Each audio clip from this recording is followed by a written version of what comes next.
I'm in Washington, D.C. right now, and I want to visualize for you what it would look like if a nuclear weapon landed on the nation's capital. So, for our scenario, there is a nuclear weapon headed towards the city right now.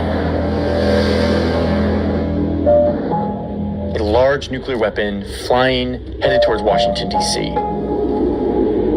The actual bomb is actually in here. This cone that's about 2 meters tall, 6 feet. It's falling back into the atmosphere. Here it comes. And then, for a moment, right here is the hottest thing in our solar system, hotter than the sun. 100 million degrees Celsius as it expands out. Everything around it turns into dust. I mean, smaller than dust. Atoms are ripped apart. This fireball instantly vaporizes everything within a half-a-mile radius. And here comes the blast wave.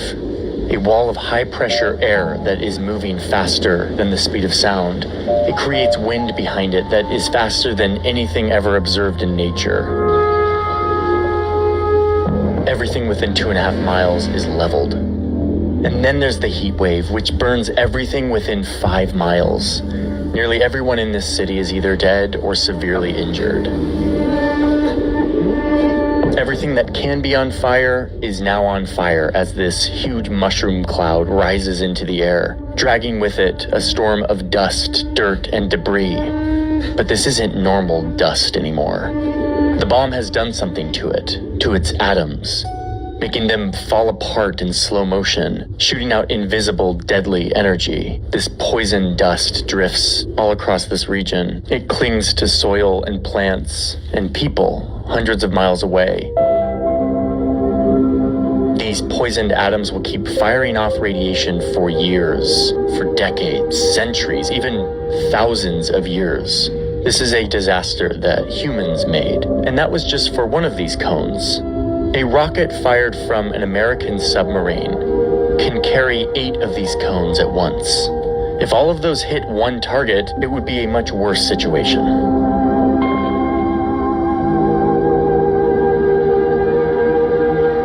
A lot of global politics centers around this, making sure this does not happen. But everything I just showed you is very possible. We have the capabilities to do this right now. And in fact, a lot of countries have their finger on the trigger, able to launch one of these at a moment's notice.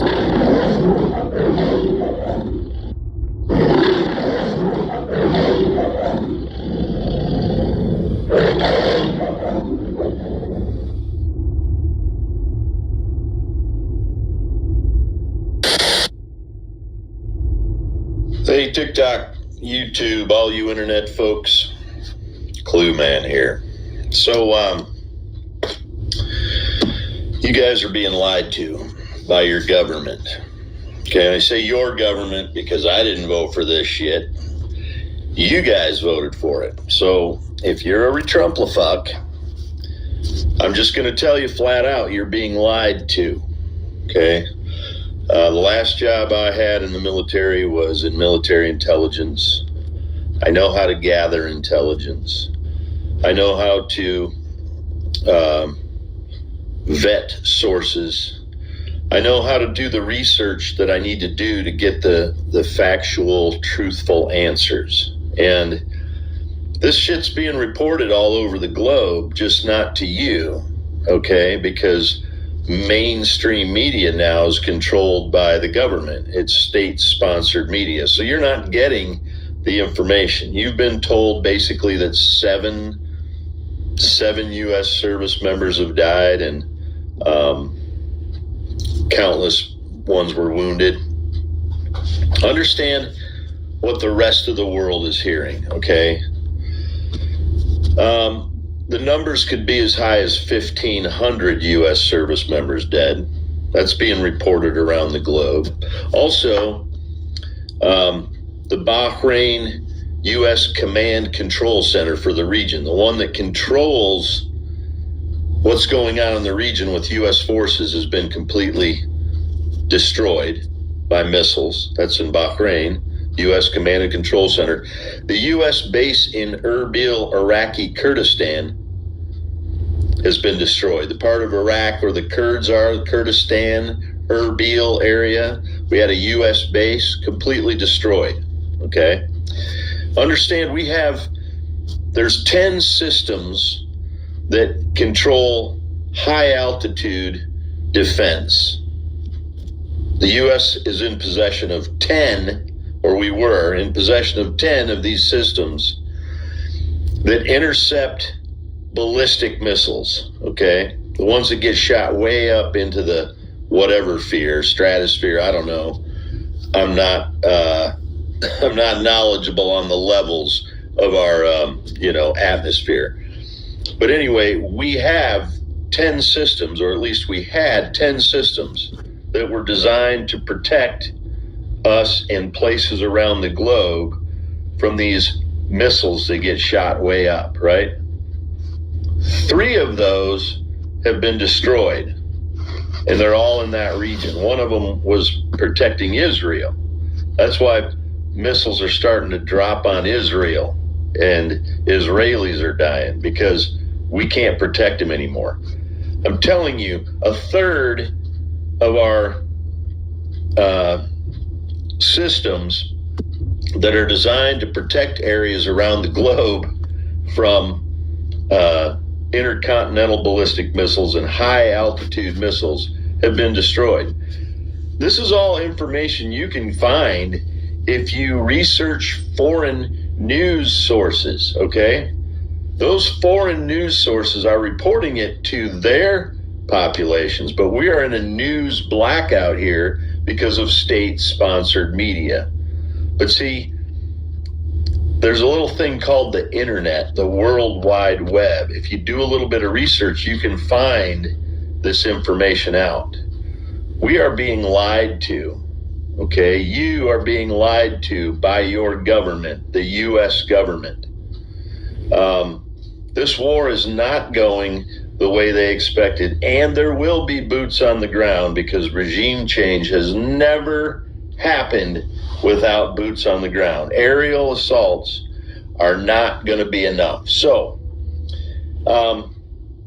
you don't have to take my word for it. Do your own research.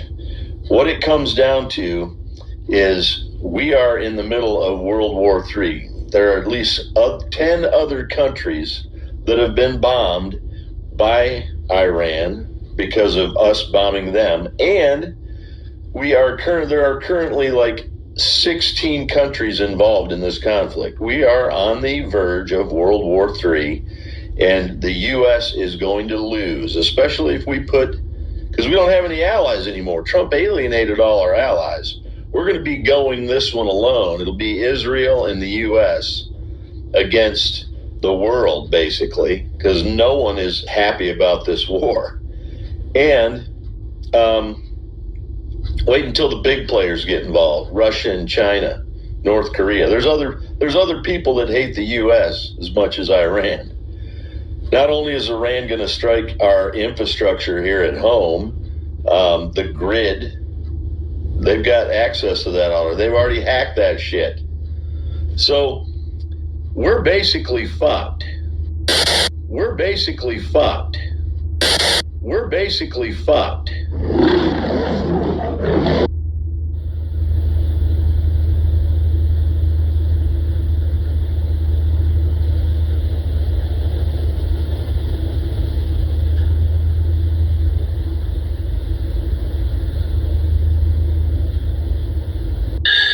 I would say the following. First of all, if you need medication of any kind, you better go out and buy all the medicines you can get, because in a few months they won't be available, because the petroleum industry has a big role to play in the production of pharmaceuticals. So That's my first piece of advice. And secondly, start thinking in terms of storing food and any other items that you think you may need, because as this war continues, and it's going to continue, the impact that I talked about earlier is going to be felt here. There is no evidence that anybody in Tehran is going to pop up on the phone, call President Trump and say, oh, we're so sorry, we surrender, we'll do whatever the Israelis want us to do, because that's really what it's all about. Now, we have other interests. We think we're harming China. I don't know what the Chinese will do, but I think the Chinese over the next few weeks, they're going to surprise everybody by what they may be willing to do. I don't know if the Chinese will fly some aircraft into the airspace over Iran and essentially tell us, look, we've had enough, stop, or we'll go to war. Maybe the Russians will do something similar. Who knows? There are any number of things that they could do to signal, that's it, we've had it. But in the meantime, I think you just need to prepare for the worst here. And once the stock market figures out, or the investors, the people in New York that run the financial system, who are largely part of the problem for us, they're going to say, oh my God, and you're going to watch the stock market tank, and you're going to watch the cost of a barrel of oil go up to 200 and potentially all the way to 3. And all of that is going to bring everything inside the United States to a screeching halt. Experts are now warning that the United States is possibly 2 weeks away from a massive supply chain crisis, a huge disruption. You need to be well aware of what is going to take place in just a matter of weeks. And this is extremely concerning. This is going to impact your wallet. This is also going to impact your life. I'll explain more on that in just a moment. But you need to see what people are warning us about. Look at this. It says supply chain disruptions from the Iran war could raise prices for drugs, electronics, and more. Now, where do we go from here? And why? Why is all this happening at this time? Well, let's talk about it. It says the Iran war has effectively halted oil tanker movement in the key Strait of Hormuz, but it's also disrupting the wider global supply chain beyond oil, affecting everything from pharmaceuticals from India, semiconductors from Asia, and oil-derived products like fertilizers that come from the Middle East. I talked about this last week, and I said the food crisis is serious because of the cost of fertilizer. That's it, fertilizer. I have a friend, he runs a small farm, well, fairly big, but it's small in his eyes. It's a small farm in California, or a ranch, or whatever you want to call it. He does a lot of different things, from cattle, and he grows some vegetables and stuff like that. One of the things he said is, as gas prices shoot up, well, it becomes more expensive for him to go and farm. It's also more expensive very soon because of fertilizer costs. Once he has to renew and re-up his fertilizer supply, it's going to be a massive shock to his wallet. Guess what? He's going to push that over to the consumer. So be prepared. Prices will go up. I want to show you this, though. It's just going to get worse now. When these supply chain interruptions happen, most products have about 2 to 3 weeks worth of supply in storage before running into supply issues at local stores. After that, prices typically shoot up. For these oil-producing countries in the Middle East, they fill their storage tanks in about 3 weeks too, which means they'll stop producing oil if they can't export it. That's one of the biggest concerns. Okay? If these oil companies, especially OPEC, and I'm going to play you another video in just a moment, okay? But I want to show you something. It says the Iran-U.S. war chokes key shipping lane and threatens global cargo industry. It's because of this area here. The OPEC nations around the Strait of Hormuz. I want to play some for you. Listen to this right here. The conflict is also disrupting the wider global supply chain beyond oil. It's affecting everything from pharmaceuticals from India, semiconductors and batteries from Asia, and oil-derived products like fertilizer that come from the Middle East. That's because cargo ships are stuck in the Persian Gulf, or they're taking a much longer detour around the southern tip of Africa.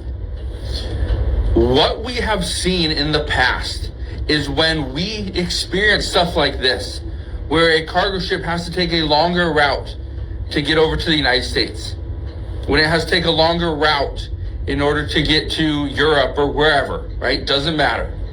The concern is that it costs more money, and everybody's worried about the money side. But there's a bigger thing here, okay? And I'm gonna explain that in a moment, but first, I wanna play this clip for you, okay? Listen to this right here, and then we're gonna talk about it. Qatar's energy minister telling the Financial Times that if tankers continue to idle in the Strait of Hormuz because it's just too dangerous to maneuver through the critical choke point right now, exporters will be forced to halt energy production within days, and oil prices could spike to $150 a barrel. $150 a barrel. Now, here's the concern. So if oil can't move, producers will stop pumping it, tankers will stop shipping it, the refineries will slow production, they don't need to refine as much, and then factories are going to lose energy, they're going to lose raw materials, and we're going to see this kind of cascading effect that's going to hit not just the oil industry, everybody else. We use oil in everything. Oil's needed to produce cell phones. Oil's needed for your vehicles. Oil's needed for our homes to keep them warm and cool, and right? It's just ridiculous. Here's what experts say. This is where it's going to hit us hard. Okay? Here are the industries that will get hit first. Energy's number one. Gas, diesel, heating fuel, all becomes more expensive, or it's limited. Food, fertilizer becomes more expensive. Farm fuel, more expensive. Transporting that food from the farm to the supplier becomes more expensive. Much more expensive. Manufacturing, plastics, car parts, electronics, we use oil for this. We also ship certain pieces from one country to another in order to put the whole piece together. Become more expensive. Again, if we cannot charge a higher price, a higher premium for a product, guess what? We have to wait till costs come down so that we can actually afford it. We can actually sell something that people will buy. If we have to wait so long, there will be supply chain disruptions. Keep in mind what happened during the pandemic. We could see that all happen again. The supply chain disruptions were one of the greatest factors in this really run-up for inflation. We saw over 9% inflation because of two things: supply chain disruptions and a massive stimulus that we got here in the United States. But it doesn't end there. Furniture, clothing, appliances all become more expensive. Pharmaceuticals, medical supplies, plastics, right? Anything with plastic, hospital equipment, all becomes more expensive. Okay? I want to play the rest of this clip for you. Listen to this. Again, right now here in the U.S., they're $91 a barrel. But let's bring in Paul Sankey, president of Sankey Research and considered one of the top oil and energy analysts in the country. Paul, as we take a look at the map of the Persian Gulf, there are 5 countries which are OPEC members of this, and they go through this exporting waterway. So they ring fence it. Saudi Arabia, Iran, Iraq, Kuwait, the UAE. Qatar is not a member of the OPEC group. It had been, but in 2019, it wanted to just focus on liquid natural gas. But it is the world's second largest producer of LNG behind the U.S. Do you believe what the minister from Qatar is saying, or is he just talking his book? No, they're very responsible indeed. In fact, they've really styled themselves as, if you like, the Saudi Arabia of natural gas. And so when he's expressing these concerns, he's quite legitimate in the argument that we'll go to 150. Yeah, absolutely. What is your prediction? Well, the problem is that the cure for high prices is high prices. And so what you're going to see here is, as you mentioned, with, for example, jet demand, we've got jet fuel prices in Asia at $250 a barrel. You know, so what you're going to see is... Compared to before this? Oh, it would have been under 100 easily. What he said was interesting. The cure for high prices is high prices. How does that make sense? That's what it comes down to. In order to bring prices down, we have to push prices up. We have to slow demand. That's what we have to do. And that is extremely concerning. And this is also why there is concern about a supply chain disruption. Because in order to really disrupt our supply chain, guess what? We're going to see higher prices. We have to push prices so high that consumers stop demanding the products. That's going to actually give us more products that we can go and sell later on. Again, it's crazy, but that's where we're at. And so, you know, you're doubling prices here from the lows, absolutely more than, and genuine physical shortages, because of course we measure all this stuff in barrels a day. Global oil market's 105 million barrels a day. Just in oil, you're looking at 20 million barrels a day going through the Straits, and we've already lost 5-6 days. It becomes very, very large amounts of oil that need to be made up. Do you see what he's saying right there? That we're already losing 25 million barrels of oil a day, okay? We have to make that up. If we do not make that up, then we're gonna see this cascading effect where we have to eventually make it up. The concern, though, is that, and we've been hearing this for the last few days, is that if these oil companies can't get their oil through the Strait of Hormuz, and they can't get their shipments to go, the concern is that they're going to halt production. They will halt production temporarily in order to wait this out. Because why are they going to continue to pay to have it refined and have all this oil shipped when the oil's sitting there? They don't need a 3-week backlog of oil sitting just right outside the Strait of Hormuz. We've experienced this before during the pandemic. The shipping bottlenecks, the inflation that came as a result. That's what experts are concerned with. So, I want to leave you with this. What we need to watch for at this time, okay? What Americans should watch for. We need to watch for diesel and gas shortages. We need to watch for food price increasing substantially. We need to watch for shipping delays. That's a big one, okay? A parts shortage, another big one. When you start to see parts or certain items that you ordered online, it's taking them much longer to arrive. That's a concern. And the last one, fertilizer price spikes. 40 nations are currently in talks to basically cut the United States, because of Donald Trump, out of global trade. There are 195 recognized nations/countries on planet Earth. 195. 40 of them, led by Canada, banding together to just cut out the United States. So more than 1/5 of the planet working on a way to not have to deal with the United States anymore. This includes our neighbors to the north, Canada, our neighbors to the south, Mexico. This includes the European Union and the United Kingdom. This includes major Asian countries like Japan. According to these reports, and again, this is kind of all being, spearheaded by Canadian Prime Minister Mark Carney, what they're trying to do is avoid all of the tariffs that Donald Trump has put in place on everybody. And then, of course, they have typically had to do reciprocal tariffs. So everything for them gets more expensive because they're dealing with the United States. So all of these nations have gotten together and said, wow, dealing with the United States is expensive and it's costing us business. How do we get around that? And their solution is, well, what if we all just trade with each other and not these idiots? And that is currently what they're working on. So instead of relying on the U.S. market to sell their goods, they're going to just start selling to each other and open up new markets that previously hadn't been there. They will grow. They will expand.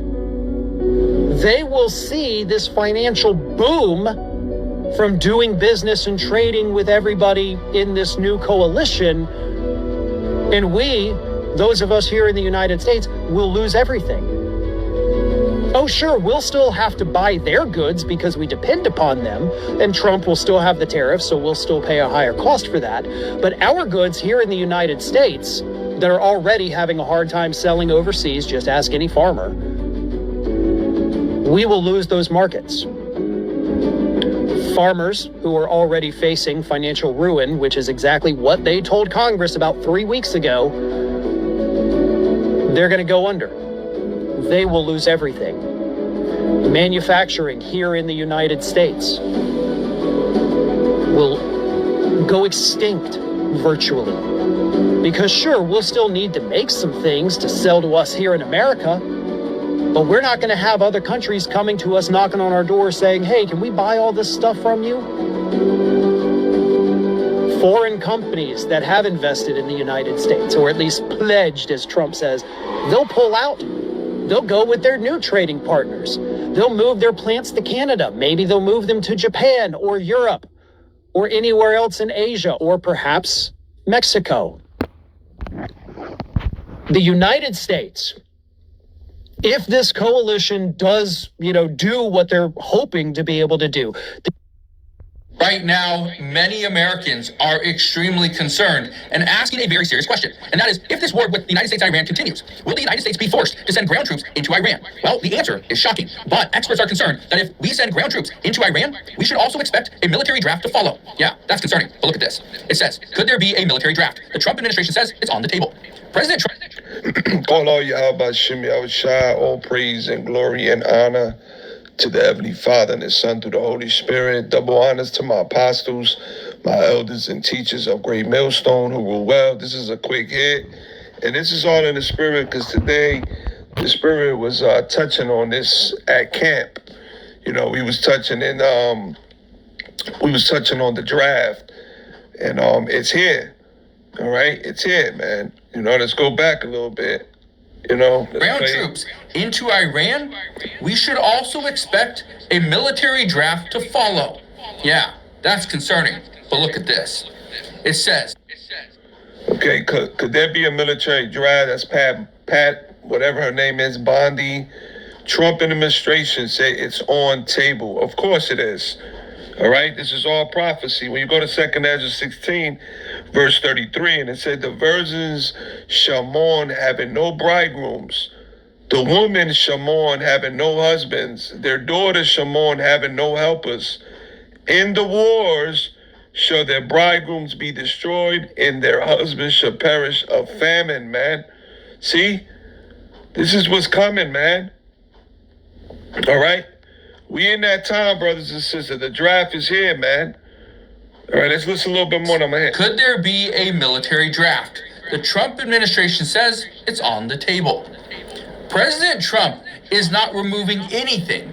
He is saying every option is being considered because he is going to pretty much cripple Iran.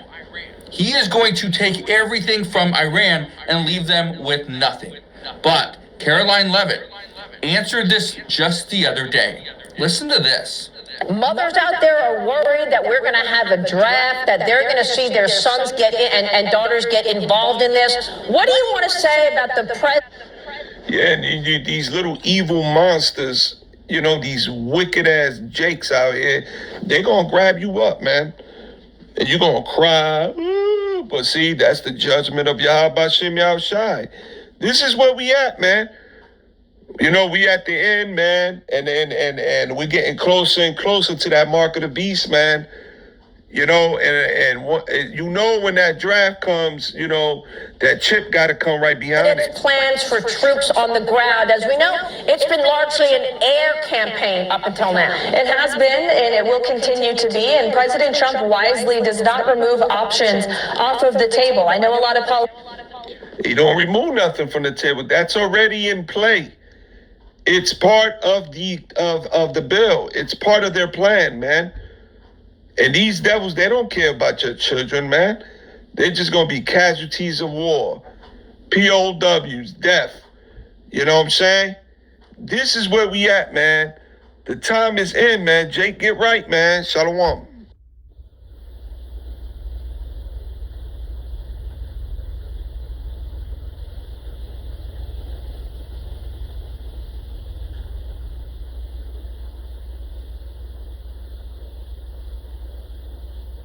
I don't know what it is with you supremacists. I don't know what it is with you Trump supporters, you MAGA people, any racists.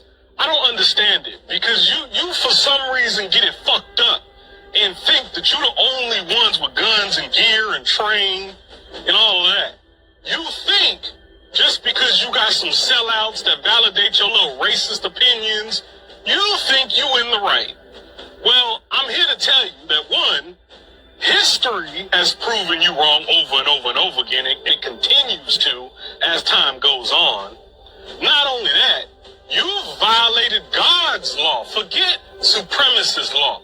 You've violated God's law. You've committed cardinal sins all throughout history. I'm here to tell you that don't get me wrong. You gonna get some of my brothers and sisters, the ones that procrastinate and don't wake up and wise up and arm themselves and train and unite with their brothers and sisters. Yeah, they gonna wait till the last minute and find themselves dead. You gonna get them. But the real motherfuckers that's a part of this community, the real people of color, we just waiting in the shadows. We playing defense just like our ancestors did. We just waiting for you to pop it off. A bunch of sissy motherfuckers talking about, oh, this my country, this my country. No. This is not your country. If it was your country, you wouldn't have used black and brown people to build it. If it's your country, you wouldn't have took out loans from that same tyrannical government that you claim to have fled. If it's your country, you wouldn't need China or Africa's natural resources. You wouldn't need nobody. But it's funny that it's your country, you so patriotic, yet everything in your country comes from outside this country. Every asset in this country comes from outside this country. And to my people, people of color, I love you, but you motherfuckers better wake up fast. Because you're going to find yourself in a very unfortunate situation. The only thing that's important right now is unity, is training, and healing from all the trauma that we suffer from. There is nothing else more important. Not them designer clothes that you spend your whole paycheck on to satisfy some motherfucker that don't give a fuck about you. Not that expensive ass car that you went and got to go impress a bunch of motherfuckers that you probably not even gonna be friends with a year from now. None of that materialistic dumb shit is important. And the faster you realize that, is the faster you can start your process to healing. Is the faster that you can start your process to uniting this community.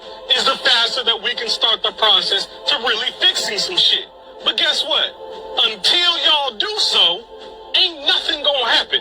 It's just we gonna continue talking, gonna continue doing a whole bunch of nothing but complaining until y'all do some healing.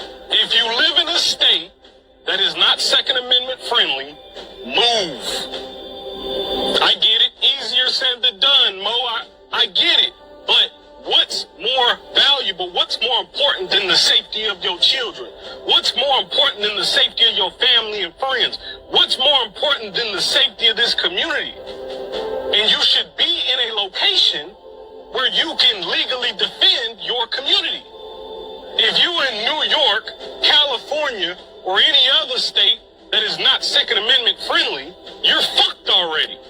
And for the slow people in the back, gun control was created so black people, so people of color could not arm themselves, which is why they didn't want to make us citizens. They didn't want to make us human, because if they made us human and if we were classified as human beings, then they would have to give us the same rights that they gave the whites, which now we have.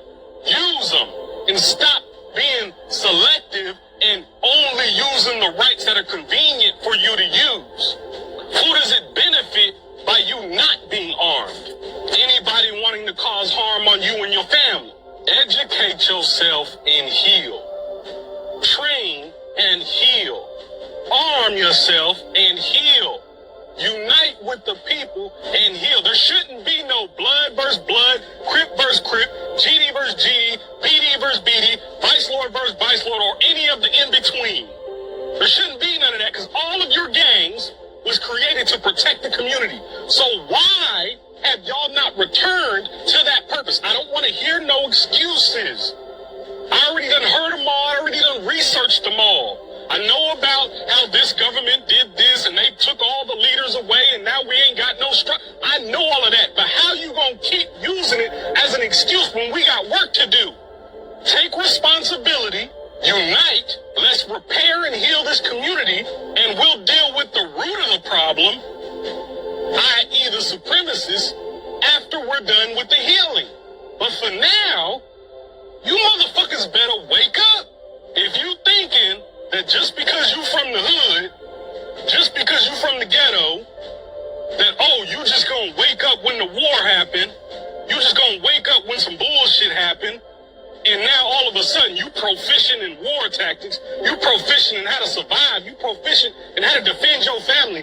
No, that little Glock you got, it ain't gonna cut it. You're gonna be the first ones out the door. You're gonna be the first ones up there sitting in the upper room. So do yourself a favor, do your family a favor, do your friends a favor. Do what it takes. Stop choosing the convenient content route and do what it takes to educate yourself on how to protect your family, how to heal yourself properly, emotionally and mentally, and then watch how the momentum from that propels this community into unseen potential. From Israel, this is Ola, the daughter of Jethro, and I just heard that you black people that was stolen from Africa to America, that you don't know who you are, but you are the children of Yahweh, the children of Israel, and I'm telling you, you have to come back to your homeland, here to Zion, to Jerusalem, because us the Gentiles, we do need you. We need you to come and pray, because you are our saviors. You're the one that was chosen by Yahweh to live in this land, not the Jewish people, it's you. You were stolen from Africa, they deceived you, they told you that you are slaves, but you actually the children of Israel. And it's time just to come back. Come for your people, come back for us, come back for the whole Gentiles, because only you gonna save us. So please come back.